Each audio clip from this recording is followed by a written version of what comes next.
নমস্কাৰ কবিতাৰ শিৰোনাম প্ৰাৰ্থনা কথা আৰু পাঠ দীপশিখা ৰাজকুমাৰ তুমি আহিলে অভিমানীৰ উঠা স্তব্ধ হৈ নৰওঁ তুমি কাষত থাকিলে মোৰ অভিমান বেছিকৈ বাঢ়িবলৈ ধৰে মোৰ অনুৰাগী শব্দ তুমি মোৰ প্ৰাৰ্থনাত যদি তুমি জি উঠা তেনে মোৰ প্ৰাৰ্থনা সদায় তোমাৰ নামতে থাকিব মাত্ৰ অভিমান কৰি কেতিয়াও মোৰ পৰা আঁতৰি নাযাবা তোমাৰ নামত জ্বলোৱা চাকি গছ সদায় জ্বলি থাকিব দিবানে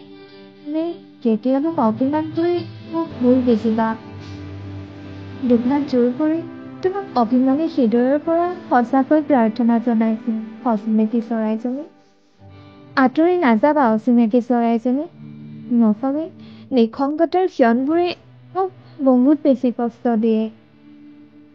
তোমাৰ প্ৰাৰ্থনাত মোক আৰু মোৰ প্ৰাৰ্থনা তোমাক সদায় জীয়াই থাকিব দিয়া